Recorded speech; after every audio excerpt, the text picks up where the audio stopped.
Sebelum kita lanjut, saya membahas WA tadi kamu. Saya mau kasih tahu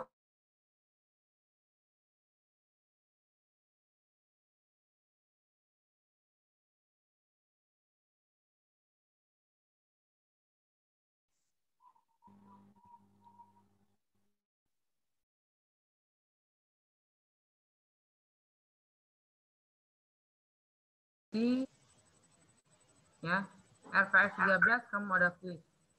RPS 14 kamu nanti akan kumpulkan tugas. Nanti tugasnya apa saya akan beritahu. Nah, tugas itu saya terimanya di RPS 14 di jam 00.00. Kalau kamu kirim melalui classroom lewat dari jam itu, saya nggak terima. Saya tidak mau ada alasan saya begini dan begitu, sinyal dan begitu, saya nggak terima. Pokoknya saya intinya mau masuk sebelum jam 00.00 RPS ke-14. Jadi kamu sudah bisa persiapkan itu semua. Dan mulai minggu depan, kalau kamu kuliah dengan saya, tolong diawali dengan presentasi. Kelas kamu 8 orang. Kamu bagi 5 kelompok. Presentasi masing-masing hanya 10 menit. Tidak lebih dari 10 menit, kamu untuk memberikan presentasi dalam RPS yang bersangkutan hari itu, plus kamu kasih resumenya, kalau kamu ada yang tidak paham, apa yang kamu tidak pahami, dan pelajari juga, kaitkan dengan undang-undang apa sih yang baru, yang lagi demo-demo ini. Apa law gitu. Omnibus Law ya, kalau nggak salah. Kamu perbandingkan dengan itu. Karena kan kita akan ada masuknya investor asing untuk aset-aset di negara kita itu dengan status hak milik. Bagaimana itu pendapatnya menurut kamu semua? Terus bagaimana perbandingan dengan yang sudah ada? Tolong kamu kaitkan besok. Ya. Moderator untuk masing-masing kelompok, maksud saya presentasi, jangan itu aja. Tolong ditukar setiap RPS. Nanti ada yang memberikan resumenya juga, jangan sama seperti yang menyampaikan. Jadi semuanya kebagian nilai. Ya. Saya penilaian untuk kamu karena tidak kita kuliahnya juga minim.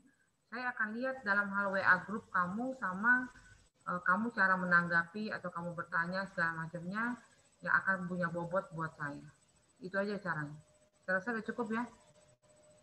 Tadi yang WA tadi sudah cukup baik tambahan-tambahan dari teman-teman untuk menanggapi itu semua dari teman-teman kamu semua. Tapi ada yang sedikit mesti saya tambahkan. Gini, masalah ada panitia Jogja, panitia Jakarta, segala macamnya itu sebetulnya semua untuk penyempurnaan rancangan-rancangan yang berlakukan untuk pertanahan yang ada di Indonesia. UPA tahun 60. Bagaimana yang panitia yang sebelumnya? Yang panitia sebelumnya itu kan hanya usulan-usulan yang bisa diterima atau tidak, bahkan ada yang dihapus. Dihapus maksudnya karena memang tidak sesuai dan merugikan bagi rakyat Indonesia. Contohnya yang domain proclaring. Tidak manfaatkan segala macam menjadi milik negara. Apakah milik negara total? Negara juga mengambil tidak semudah itu. Semuanya ada prosedur. Tidak langsung mengambil tanah milik orang. Negara juga tidak seperti itu. Cuman memang ada seperti itu ketentuan domain proclaring. Makanya dihapus, muncullah UUPA. Untuk penyempurnaannya, walaupun UUPA itu disempurnakan lagi dengan adanya putusan-putusan presiden, putusan Menteri Agraria dan lain-lain. Nah, untuk ditelantarkan, ya tadi pertanyaan di teman kamu juga, tanah yang ditelantarkan itu memang itu nggak boleh, ada aturan untuk tanah untuk tidak boleh ditelantarkan. Ditelantarkan kenapa? Misalnya kamu punya nih tanah ini berpuluh-puluh tahun kamu diemin dan tanah itu tidak kamu fungsikan, dipagerin orang enggak. Nah, apabila ada orang yang memanfaatkan, kira-kira salah nggak? Salah nggak kira-kira? Ini orang melihat, apalagi ini pendatang yang nggak punya rumah segala macam, sementara numpang dulu, tanah ini nggak ada yang bertuan kok, kosong, mana bertimbun rumput segala macam, kamu bikinlah seperti kios di situ untuk tempat tinggal, boleh nggak? Boleh nggak? Boleh nggak? Orang di situ menempati tanah itu tanpa izin dan segala macam, ini boleh nggak?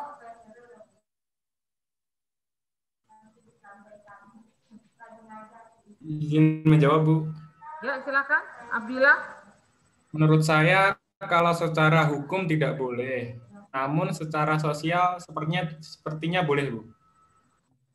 Kalau kamu bandingkan jawaban itu, antara memang betul nggak boleh. Tapi kalau dari fungsi sosialnya, kalau kita kan ini bersosial,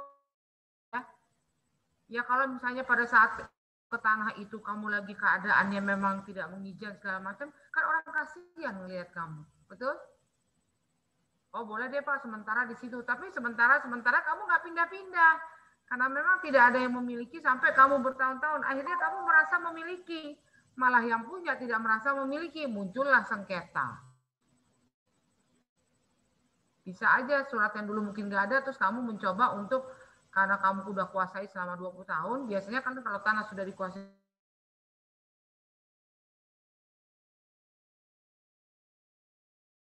jadi sertifikat dan sebagai penguasa atas tanah itu dan pemilik. Nah itu yang nggak boleh. Makanya kenapa tanah tidak boleh ditelantarkan, difungsikan. Kalau kamu memang tidak mau manfaatkan tanah tersebut, entah buat apa, ya sudah, kamu pagerin tuh tanah. Kamu patok, kamu pagerin, kamu kondisikan supaya tanah itu tidak dikuasai.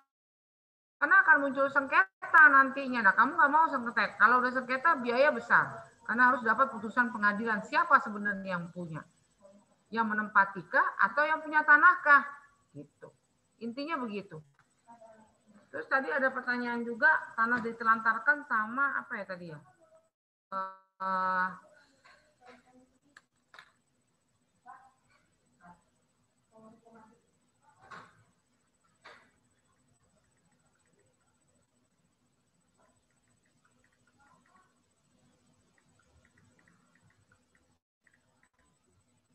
Oke, tadi ada pertanyaannya apa ya? Dia kasih. Contohnya dalam pengelolaan tanah pertanian, kayaknya ada banyak tuh pertanyaan.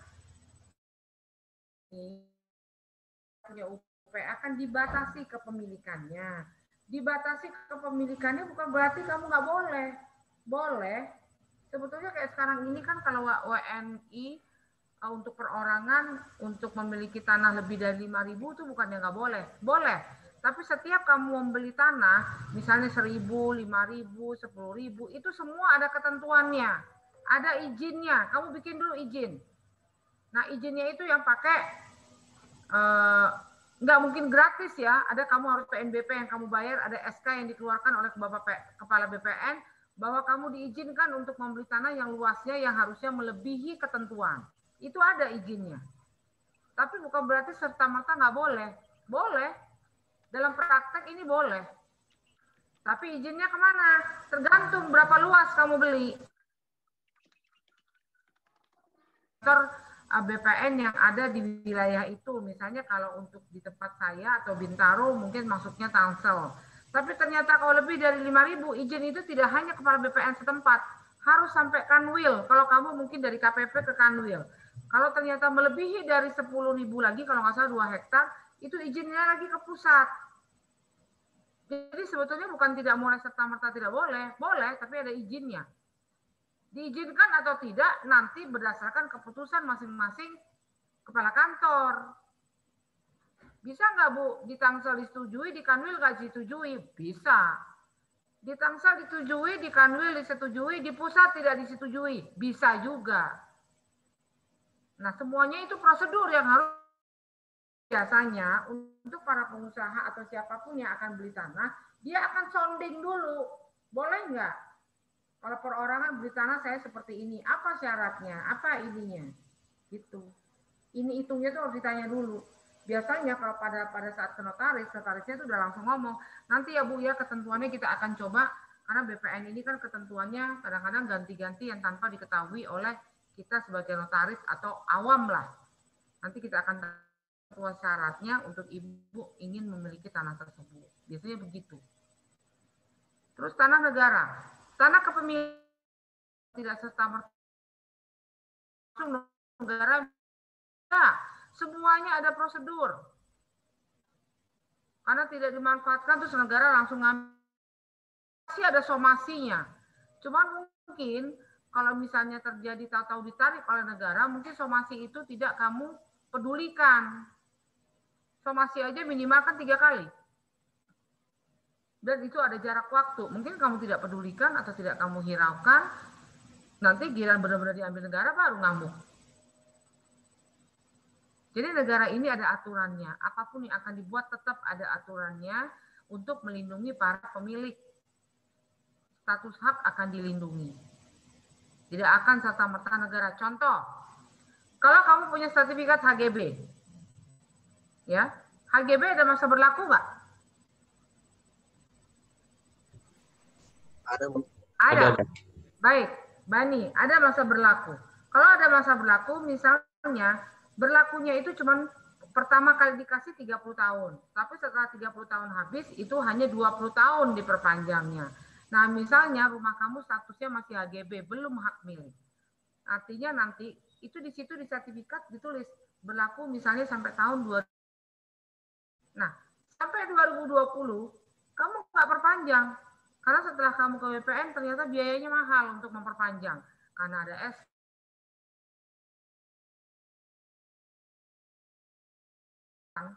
2 tahun sebelum jatuh tempo, apabila itu tidak diperpanjang, itu masa berlakunya itu hanya 2 tahun sebelum jatuh tempo, itu sudah harus diperpanjang. Lah kalau nggak diperpanjang gimana Bu? Diambil dong sama negara.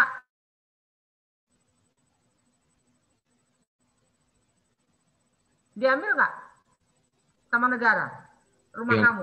Diambil Bu. Ya, diambil Bu. Terus rumah kamu diambil sama negara gitu kalau sertifikatnya udah nggak berlaku tapi masih tetap kamu tempatin. Nanti digusur gitu. Mungkin dikasih kesempatan untuk perpanjang Bu. Kayaknya kayak gitu Bu. Tapi karena fungsi sosial ya pasti ada pertimbangan-pertimbangan lagi Bu. Oh, sebetulnya bukan pertimbangan. Jadi memang kalau tanah HGB yang tidak diperpanjang karena aturannya menyatakan 2 tahun sebelum jatuh tempo, kamu itu sebetulnya tanah itu memang betul jadi tanah negara, habis punya kamu masanya. Tapi negara enggak. Cuma kamu terhadap sertifikat kamu. Rumah itu tetap kamu kuasai, tanah itu tetap kamu kuasai. Tapi kepemilikan itu sebetulnya kamu sudah tidak terdaftar. Yang memiliki itu negara, bukan tidak terdaftar nama kamu di sana, bukan. Sertifikatnya. Contohnya perbuatan wakaf apa? Misalnya jual beli. Mau kamu lakukan jual beli itu sudah nggak bisa tuh. Mau kamu wariskan ke anakmu atau ke adikmu atau ke orang tuamu, udah nggak bisa. Perpanjang dulu, baru itu bisa dilakukan. Itulah kenapa istilahnya diambil oleh negara. Kamu nggak bisa berbuat apa-apa terhadap dokumen yang kamu punya. Mau dijaminkan, nggak bisa juga. Jadi kamu cuma nimang-nimang doang dan menguasai fisik aja. Secara dokumen kamu tidak miliki. Jadi walaupun itu menjadi istilahnya itu menjadi negara, tapi tidak diambil oleh negara.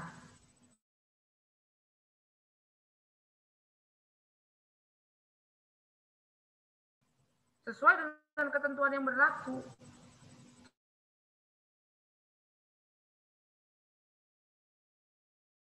Atau dari Perpres itu sebetulnya untuk melindungi rakyat Indonesia yang memiliki atas tanah-tanahnya. Semuanya kita sudah dilindungi dengan sedemikian rupa.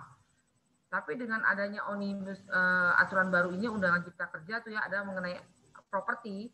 Coba nanti kamu kaitkan besok pada waktu kamu baca nanti undang-undang itu kita bahas pada kuliah RPS depan. Apa yang kamu undang baru?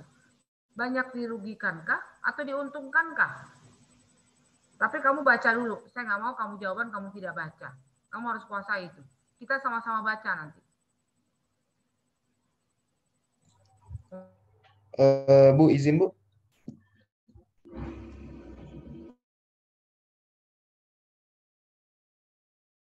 Ada pertanyaan apa? Itu Bu, terkait yang rumah Bani tadi Bu. Semisal nanti negara itu mau bangun sesuatu di atas tanah itu, berarti rumah Bani digusur dong gitu. Terima kasih Bu. Tergantung. Status tanah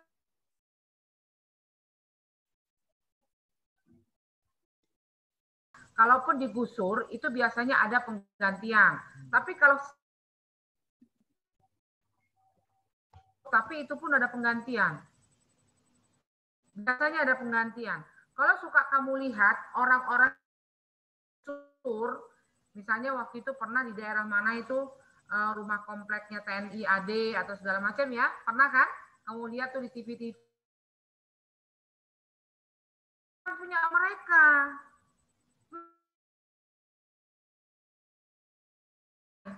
Itu ada masa berlakunya, tapi karena kamu merasa memiliki, karena kamu merasa sudah merenovasi dan segala macam, ya kamu nggak mau digusur. Dikasih uang penggantian pun nggak mau, ya dibulldozer lah sama negara. Nggak bisa begitu. Contoh lagi lain. Kamu tahu perumahan Departemen Keuangan yang ada di daerah Kemanggisan dekat Pusdiklat? Pernah lihat? Perumahan dekat Kemanggisan tuh ada, kamu pernah ke Diklat? Pernah nggak main ke sana? Nah, ya kan? Kamu harus ingat, untuk perumahan dinas Departemen Keuangan, pajak terutama pajak bukan Departemen Keuangan, itu tidak pernah bisa diperjualbelikan. Karena statusnya hanya... Nah, orang-orang pajak yang pernah pakai di situ sebagai rumah dinas, sampai ke cucu-cucunya itu nggak mau keluar. Padahal itu hanya rumah dinas, dia merasa karena sudah merenovasi dan bla bla blanya, giliran untuk gantian sama orang lain nggak mau. Nah itu gimana ceritanya? Sampai akhirnya pernah tuh digusur semua, dibulldozer tuh semua. Karena apa? Kamu harus lihat, kalau statusnya kamu hanya rumah dinas, kamu nggak bisa memiliki. Oke lah, kamu minta KTBLC dari atas, kamu tetap di situ. Sampai orang yang baru menjabat itu nggak bisa masuk. Apakah itu benar? Nggak benar yang begitu. Cuma kebanyakan orang kita itu begitu. Karena keputusan dari menterinya, keputusan menteri kita yang juga tidak jelas. Tapi ada perumahan yang memang itu bisa Departemen Keuangan, BPKP, ada.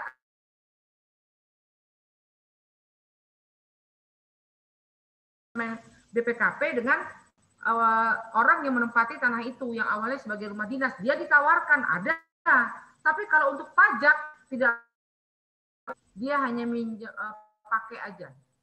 Jadi kalau kamu waktunya dinas itu sudah tidak lagi di situ, kamu harus keluar. Tapi kebanyakan pada nggak mau keluar, makanya kasihan yang muda-muda yang baru diangkat segala macam, yang harusnya mendapatkan rumah dinas nggak dapat rumah dinas karena yang lama nggak mau keluar. Itu tidak bisa diperjualbelikan, nggak bisa. Tidak ada SK-nya. Kecuali kalau ada SK dari departemen terkait, itu boleh. Jadi asal kamu harus pahami, tidak main bulldozer aja, nggak main gusur aja, segala macam, enggak. Sebetulnya ada aturan semua. Cuman karena kita ini bangsa yang ngeyel, somasi nggak mau, maunya ngelawan. Ya nggak bisa lah, semuanya ada aturan. Sampai sini paham? Ada pertanyaan? Paham Bu, berarti yang diganti itu bangunan di atasnya, tanahnya nggak dihitung diganti pemerintah ya Bu? Oh, tanahnya yang diganti, bangunan malah nggak seberapa dihitungnya. Yang dihitung itu adalah tanahnya. Tetap kamu diganti, karena pada walaupun hak pakai, kamu tetap harus ada bayar ke orang. Contohnya perumahan dinas yang bisa dijual beli misalnya. Nanti kalau misalnya itu memang dipakai atau itu biasanya ada penggantian ke pemilik. Kayak contohnya nih ya, kalau untuk pelebaran jalan, bagi orang-orang yang sudah punya sertifikat, digantinya besar. Punya AJB, digantinya beda lagi. Itu tergantung. Kalau buat saya tidak ada negara atau pemerintah yang mau merugikan orang-orang pemilik tanah. Enggak. Kalau kamu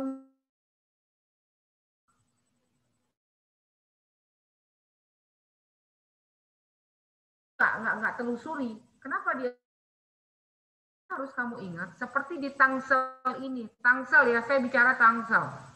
Ada ketentuan, apabila pembeli suatu bangunan melebihi dari 5 di satu kecamatan, itu nggak boleh. kalaupun boleh, kamu harus izin, ada izinnya. Untuk satu kecamatan, sama-sama di Tangsel misalnya, itu nggak boleh. Itu ada ketentuan. Dalam hal pembelian tanah itu ada ketentuan semua. Nah,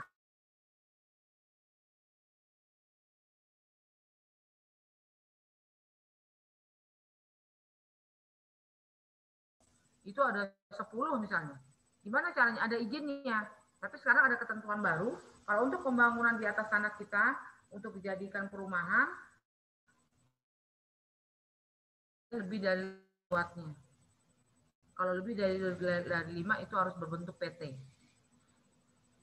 Nah, ketentuan-ketentuan itu ya kadang yang awam yang tidak tahu. Sebetulnya ada semua aturan untuk tanah-tanah. Begitu sudah hampir mendekati sempurna ya aturan-aturan tanah di Indonesia ini, baik bagi WNI maupun WNA. Kalau saya lihat peraturan yang baru ini sih sebetulnya dibilang merugikan iya, dibilang menguntungkan juga iya. Dia mau investasi, mendatangkan uang buat kita. Apalagi corona begini. Corona pemerintah mengganti uang untuk rakyatnya aja udah berapa ratus triliun. Sementara pajak aja banyak yang digratiskan. Berarti kan defisit negara kita ini, resesi kan. Mau beli segala macamnya. Tapi ada yang sebetulnya yang akan dari dibalik itu semua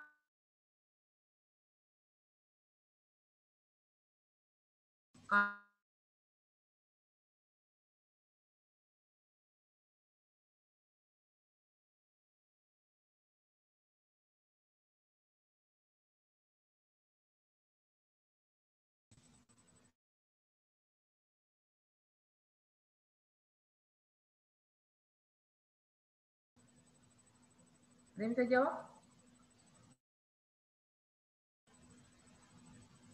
Ada bank tanah namanya. Coba kamu baca nanti di rumah. Apa itu bank tanah?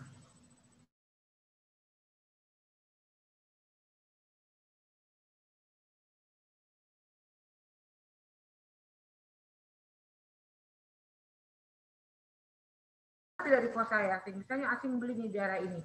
Akhirnya orangnya habis nanti kita. Nggak ada orang kita lagi. Itu aja sih sebetulnya yang sangat menyedihkannya apabila itu benar-benar dilakukan. Kecuali kalau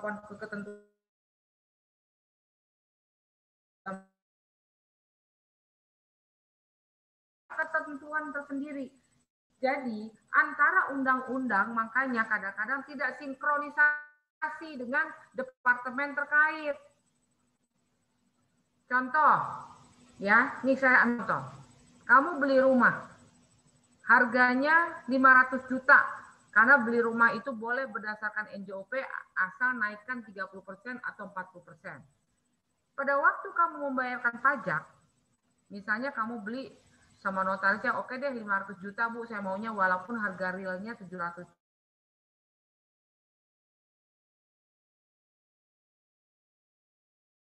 Bayar pajak PPh yang 2,5%. Dari berapa? Kalau 2,5%.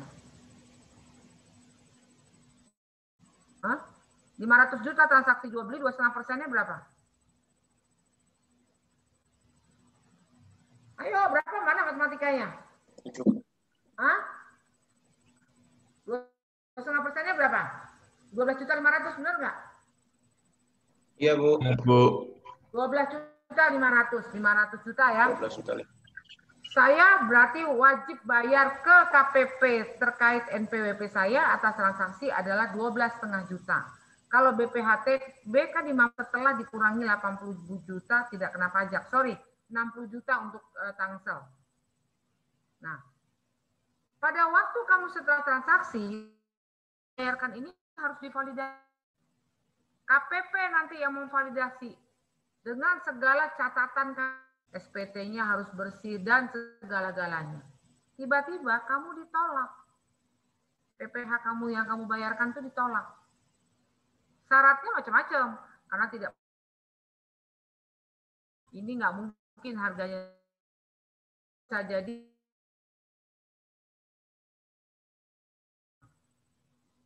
tapi BPHTB yang kamu bayar disetujui oleh Pemda. Pajak BPHTB kamu. PPH tidak disetujui. Artinya, kan walaupun ada undang-undang yang mengatur tentang perpajakan, tapi ada departemen yang masing-masing punya kewenangan menyetujui atau tidak menyetujui. Nah, kalau begini kejadiannya gimana, Bu? Dipanggil wajib pajaknya. Karena dia akan ngotot sama orang pajak supaya validasi kamu disetujui. Nah, itulah kira-kira yang terjadi itu seperti itu. Saya bandingkan itu aja.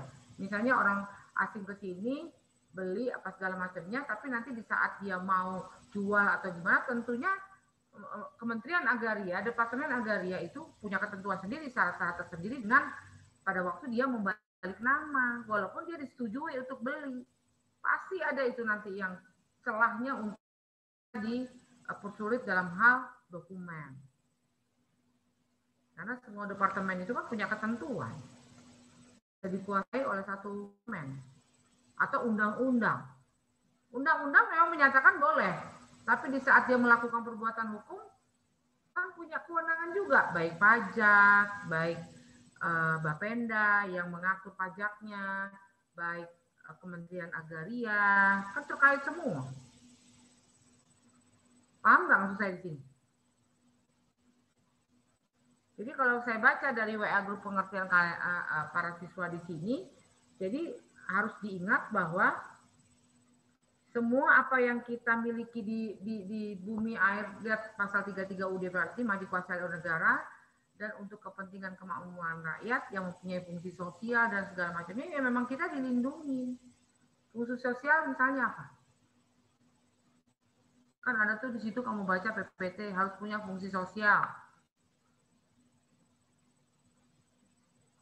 Apa fungsi sosial? Ada yang tahu nggak?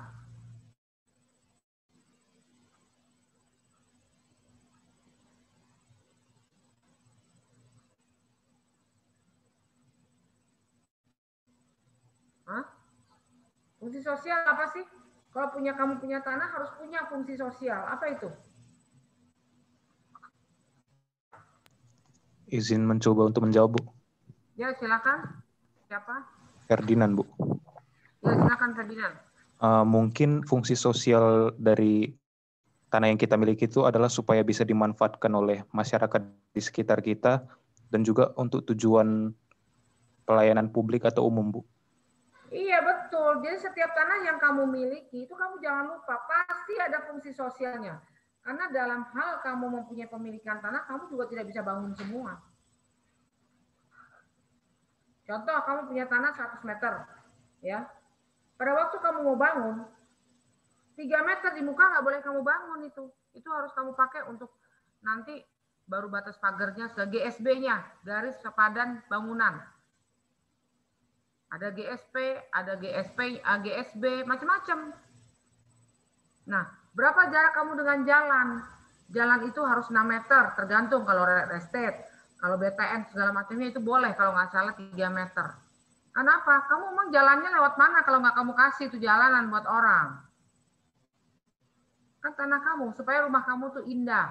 Makanya ketentuan bangunan itu adalah 3 meter. Kalau hook dia lebih besar lagi. Yang tidak boleh di. Tadi yang seperti teman kamu bilang Ferdinand, ya betul begitu. Kenapa? Yang di dekat orang tanah kamu harus kamu manfaatkan. Kamu harus kasih jalan juga buat dia. Makanya di perumahan-perumahan itu, kalau dia punya tanah, misalnya mau dibikin real estate 5.000, hanya 60% yang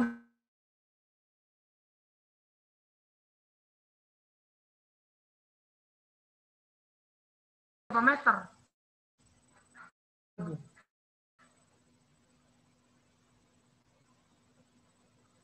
Kenapa dia harus bangun yang namanya fungsi sosial untuk di situ ada fasum. Fasos sama fasum sama nggak?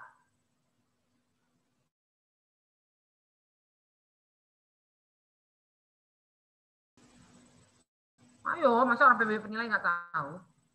Fasos sama fasum sama nggak?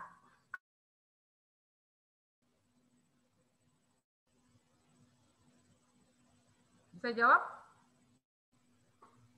Izin menjawab, Bu. Silakan Seno. Kalau fasum itu fasilitas dasarnya Bu yang dibutuhkan manusia itu. Kalau yang fasos itu yang dibutuhkan oleh masyarakat untuk melakukan aktivitas. Ada lain jawaban lain?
Masih lanjut, ada yang bisa jawab lagi selain Seno? Izin Bu. Izin jawab Bu. Siapa? Izin menjawab Bu. Ya silakan. Seno, absenmu nomor berapa? Nomor 27 Bu. Ini kelas berapa? 33. Mana kelas 35-nya mana absen?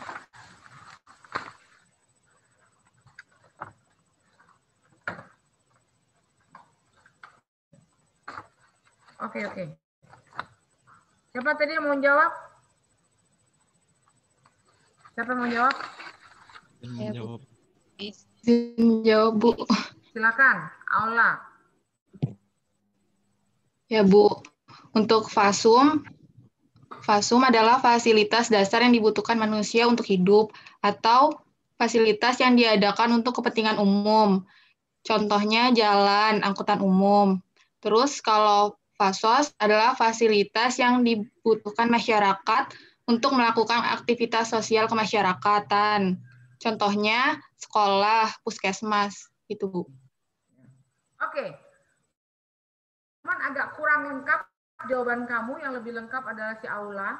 Jadi gini, kalau yang namanya fasum itu fasilitas umum, semua orang walaupun bukan di lingkungan itu, dia bisa memanfaatkan. Kenapa? Misalnya jalan. Boleh juga jalan lewat situ. Kalau fasos itu lebih kepada orang yang bertempat tinggal di situ. Kita dalam hal harus ada musolanya, harus ada yang namanya, misalnya kalau di real estate, sport clubnya, ada kolam renangnya. Itu kan fasos yang kamu nikmati, yang kamu bayar. Jadi kalau kamu nanti beli rumah di real estate atau apa, ada misalnya, oh gampang, enak nih rumah tinggal di sini. Kalau mau berenang ada, mau fitness ada, mau makan ada restoran. Itu sebetulnya di bangunan itu fasilitas dari kamu dengan kamu beli rumah di. Yang bangun sebetulnya ya duit kamu dengan kamu harga jual kamu beli. Kalau fasum itu kewajibannya developer. Karena dia harus ada jalan pada waktu menuju ke tempat situ. Jalan yang mudah aksesnya, segala macam. Itu fasum namanya. Tidak hanya si yang punya rumah yang menikmati, tapi memudahkan orang lain akses ke tempat kamu. Nah, makanya kenapa kalau untuk itu semua, dari tanah-tanah yang kita miliki, pembangunan, kalau kita membangun tanah yang kita miliki, kalau kamu punyanya 2.000, enggak 2.000 kamu bangun, enggak murni. 60 hanya bisa kamu bangun. Kecuali kamu mau bangun rumah pribadi, silakan. Tapi kalau rumah pribadi, itu harus ke belakang itu 3 meter dipotong. Kalau hook beda. Kalau hook kalau nggak salah 5 meter, nggak salah kalau hook. Kalau rumah hook yang boleh garis badan. Nah, itu aturan itu yang harus kamu ketahui. Ada pertanyaan lain? Ayo tinggal lagi.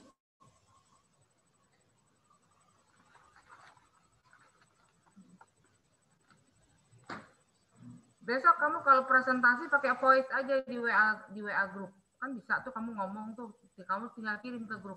Nanti saya akan nilai presentasi kamu seperti apa dalam PS, bagaimana resume kamu, dan apa yang kamu dapat dari situ. Per kelompok.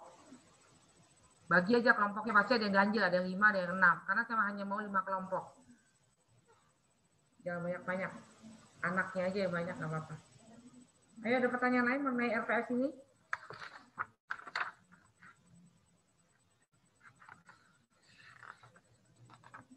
Hanya WNI yang mempunyai hak milik. Betul, hanya WNI hak milik.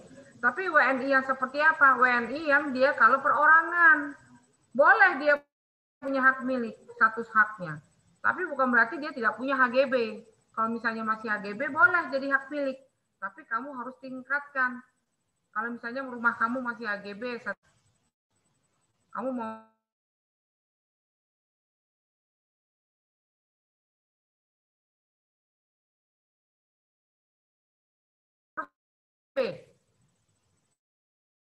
kalau kamu nah kalau untuk badan hukum gimana? Dia harus punya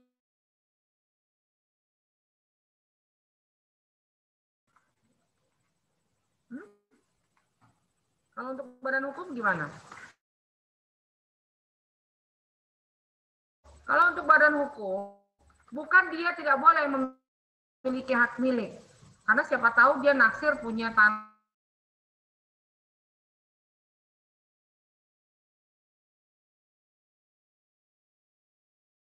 Bukan status haknya.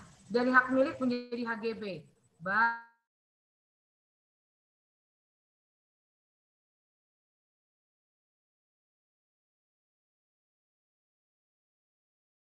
Dia kalau ingin membeli tanah yang statusnya hak milik, harus diturunkan dulu haknya. Gimana cara penurunannya? Ya kamu ke BPN, minta turunkan haknya dengan syarat-syarat yang harus kamu penuhi. Punya izin lokasi, punya ini, dan bla bla bla ya. Kamu kan menjelang UAS kalau nggak salah di RPS berapa. Itu harus diturunkan dulu haknya.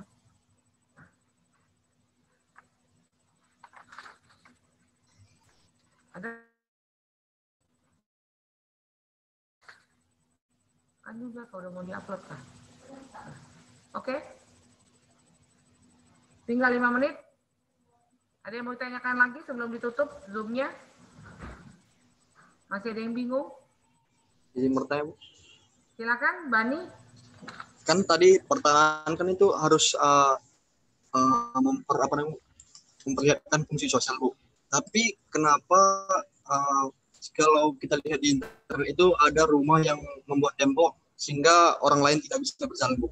Itu kenapa negara nggak membuat payung hukum supaya tetap mempertahankan fungsi sosial yang disebutkan tadi, Bu? Buat tembok maksudnya gimana?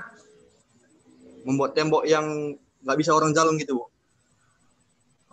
Ya, jadi rumahnya itu dibuat tembok gitu. Gini, kan gini, dia merasa menguasai atas tanahnya dan dia mau ngapain pun dia boleh. Tapi saya yakin yang dia bangun itu tidak. Kalau suatu saat dia didatangi dan orang laporkan itu yang dia bangun tidak sesuai dengan aturan, itu nanti akan dibongkar.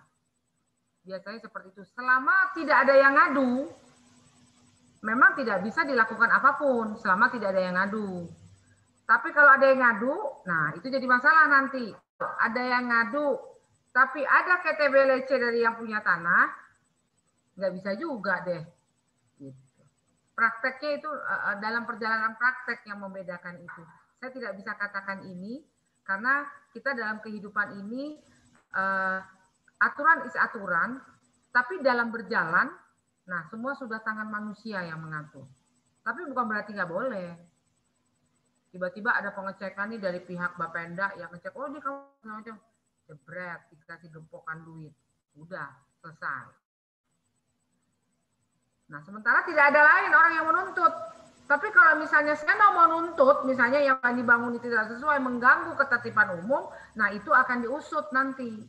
Tinggal kuat-kuatan duitnya, kuatan Seno, kuatan Bani nih, itu aja lah kira-kira. Kalau yang itu praktek yang itu saya susah menjelaskan ya karena itu sudah menghadapi halayak umum. Ada hal yang terkait yang semuanya ada KTBLC dan segala macamnya. Itu hak masing-masing lah. Siapa yang punya kuasa itulah yang berkuasa. Ya? Baik Bu, terima kasih Bu. Baik, ada pertanyaan lain? Cukup?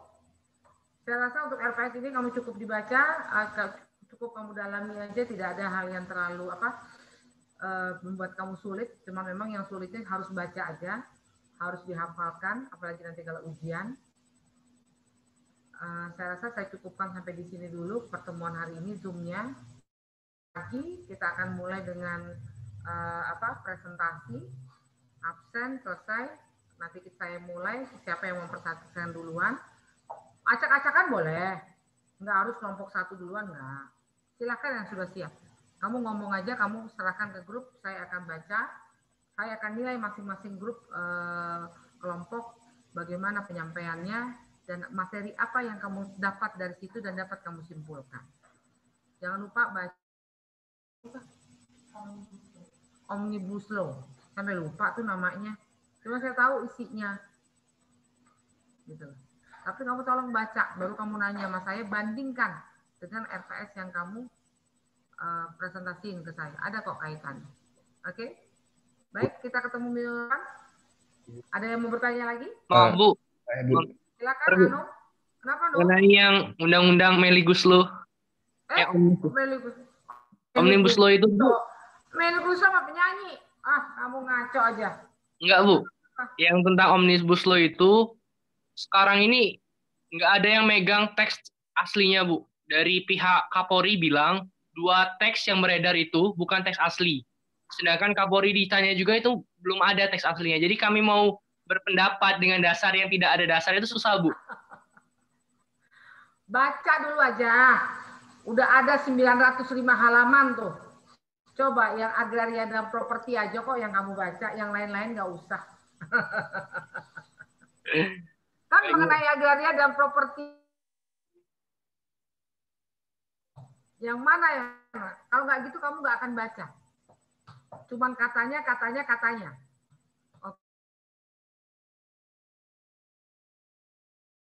Oke, saya mau kamu baca isinya.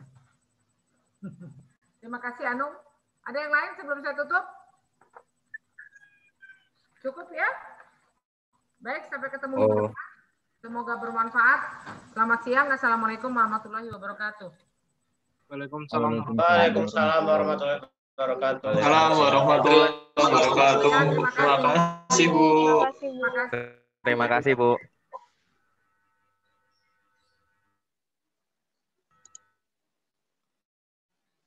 Pip calon mantu. Uang kas.